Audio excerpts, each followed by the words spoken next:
님이 계시다 하리로다. 아멘. 어제 땡스기빙이었습니다. 땡스기빙 잘 보내셨는 줄 믿고 또 이 자리 가운데 또 다른 감사를 여러분들이 주님께 드리러 오셨음을 다시 한번 믿고 우리 오늘 말씀 함께 살펴보도록 하겠습니다. 저희가 오늘 시편 말씀을 읽었습니다. 시편 58편을 읽었는데 이 안에서 한 두 가지 정도 오늘 여러분과 함께 나누고 기도하고 돌아가도록 하겠습니다. 이 58편을 보면서 첫 번째로 나누고자 하는 부분은 1절부터 5절까지에 있는 부분입니다. 시편 기자가 고발하고 있는 내용인데 이 시편 기자가 고발하는 사람의 정체를 보면 오늘 우리는 그 사람들의 정체가 통치자임을 알 수 있습니다.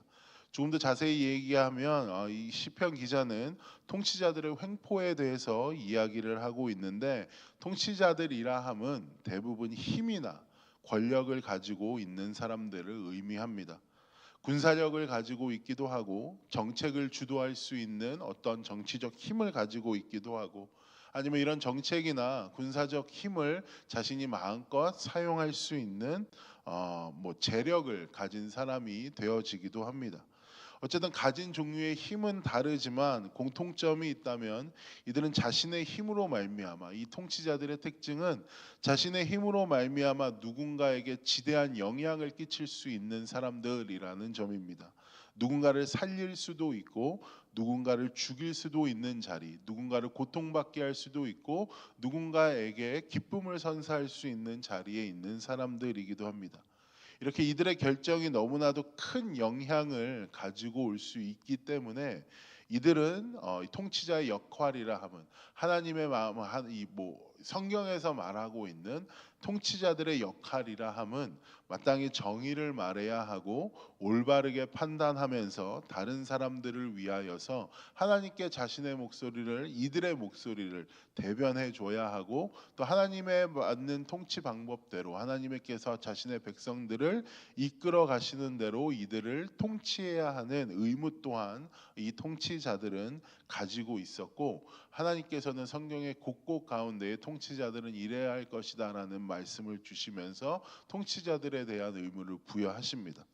그러나 오늘 본문 말씀에서 시편 기자가 고발하는 이 통치자들의 행위를 살펴보고 있자면, 하나님께서 그동안 성경 가운데 이야기하셨던 정의나 올바름과는 거리가 먼 사실을 우리가 발견할 수 있습니다. 시편 기자가 이야기하는 통치자들의 모습은 악과 폭력으로 대변되고 있는 이들의 행동입니다. 이들은 소리를 내야 하는 곳에 소리를 내지 아니하고 잠잠한 모습을 우리는 이 시편 기자의 고발을 통하여서 발견할 수 있습니다. 3절을 보게 되면 모태에서 멀어졌다, 그리고 나면서 곁길로 나아간다라는 표현이 있습니다. 모두 다 어떤 목표 지점에서 멀어지고 있거나 목표 지점을 향하여 온전히 걸어가지 못하고 있는 모습들을 우리로 하여금 상상하게 합니다. 무엇인가 어디에부터에 멀어지고 있는 거리감이 느껴지는 것입니다. 의도적으로 시편 기자는 모태에서 멀어졌다, 나면서 곁길로 갔다라는 이 표현들을 사용하면서 지금 이 통치자들이 하고 있는 행동이 악인의 행동을 대변하는 것이고, 이 악인의 행동이 얼마나 하나님의 마음이나 하나님의 시선과 거리가 있는지를 잘 보여주고 있습니다. 통치자들이 하나님 보시기에 악한 행동을 하고 있다고 다시 한번 고발하고 있는 것입니다. 또한 4절을 살펴보게 되시면 그들의 행동이 가진 영향력에 대해서도 우리는 알 수 있습니다. 그들이 또한 그들의 정체가, 그들이 어떠한 존재들인지를 다시 한번 4절을 통해서 이야기해주고 있는데, 지금 이 시편 기자가 비교해서 이야기하는 것이 독사나 뱀입니다. 이들의 행동은 뱀의 독과 비교되고 있는 것을 우리는 4절을 통해 볼 수 있습니다. 뱀의 독이라고 이야기를 해보면 굉장히 치명적입니다.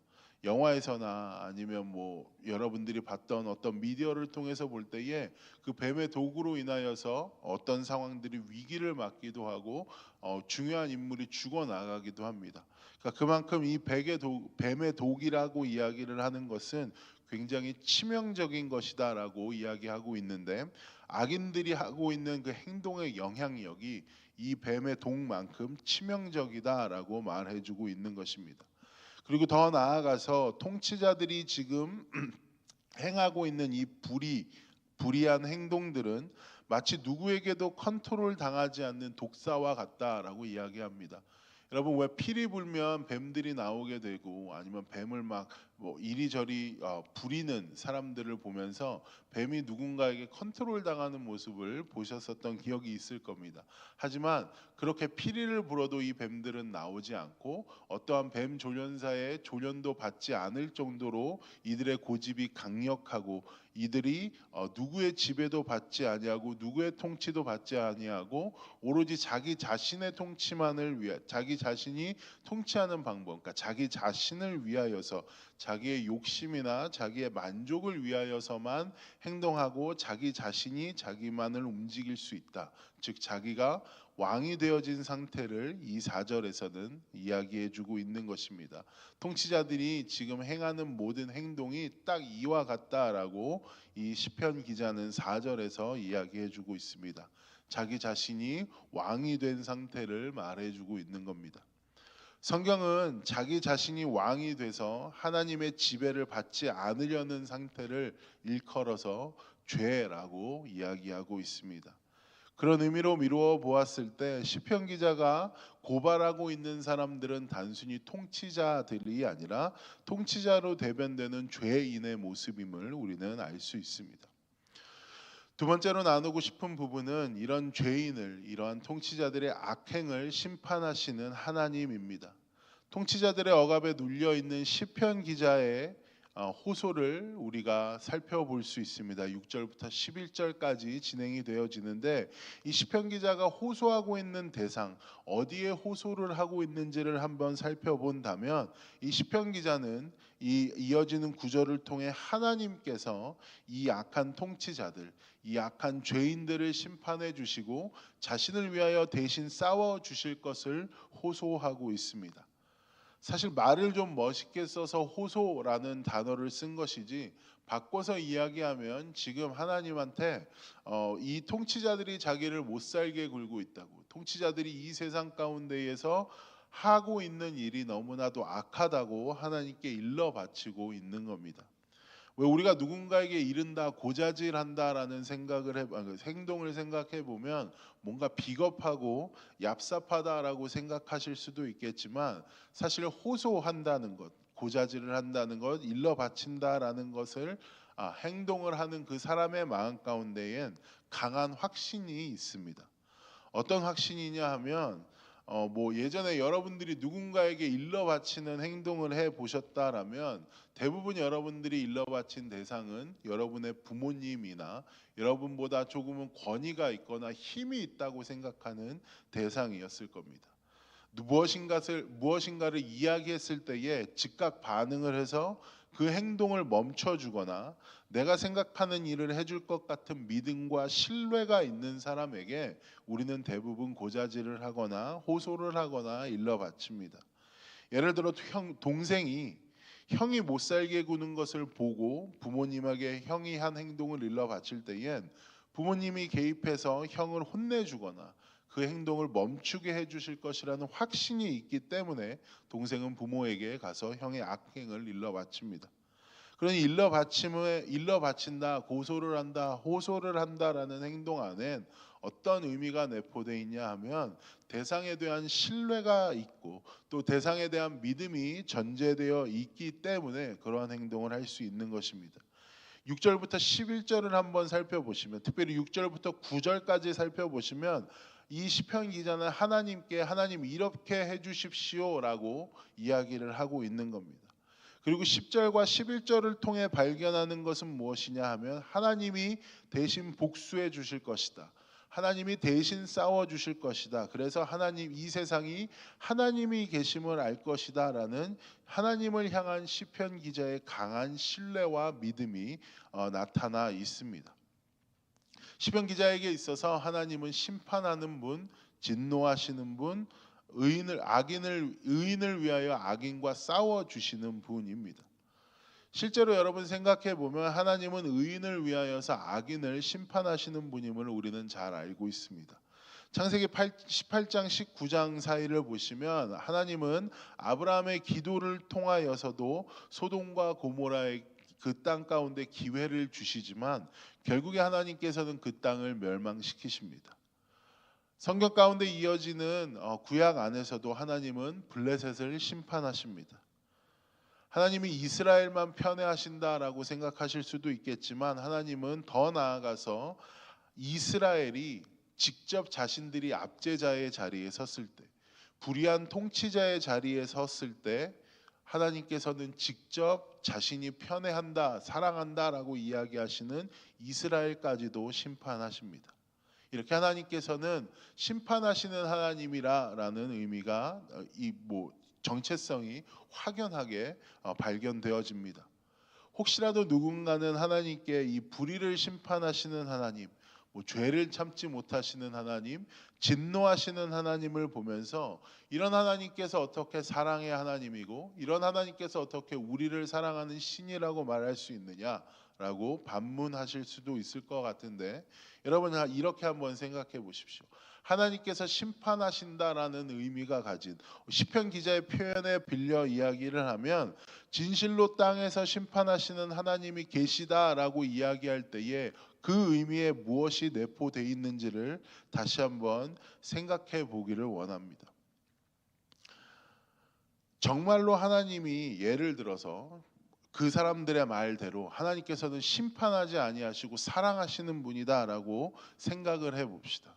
그래서 만일 끔찍한 죄를 저지른 사람들이 있다고 할 때 오늘의 본문에 나오는 것처럼 심판하지 아니하시고 그냥 용서하고 사랑하고 이 일에 대해서 나는 그냥 넘어가기로 했다. 그러니까 성경에 나오면 대표적인 악한 인물이 아합이나 이세벨이 있을 것 같은데, 아합과 이세벨이 한 행동을 나는 사랑의 하나님이니까 그냥 넘어가겠다.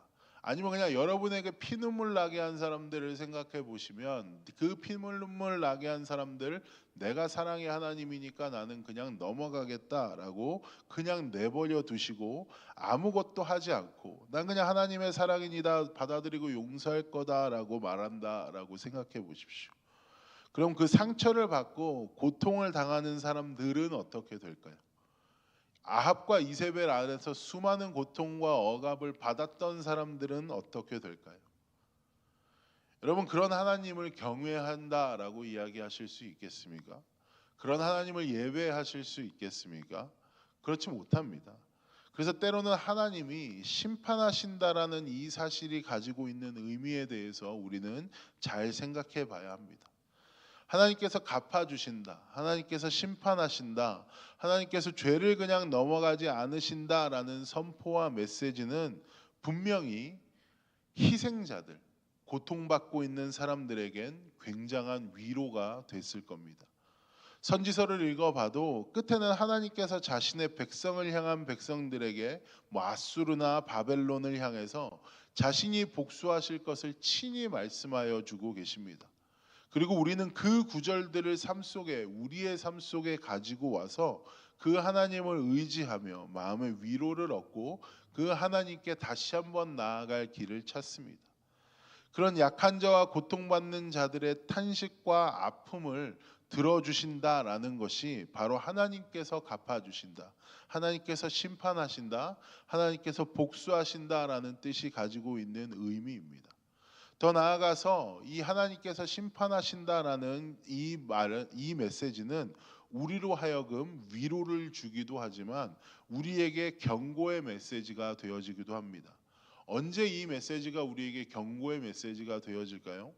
우리가 만일 누군가를 억압하고 누군가에게 고통을 선사하고 누군가를 자꾸 계속해서 억울한 자리로 몰아내는 자리에 있다면, 오늘 본문에 나온 것처럼 만일 우리가 통치자들처럼 우리가 가진 힘이나 우리가 가진 영향력을 제대로 사용하지 않고 있다라고 할지라면 우리는 이 하나님이 심판하시는 하나님이다라는 것을 발견하면서 우리에게 경고의 메시지로 받아들일 수도 있다라는 것입니다.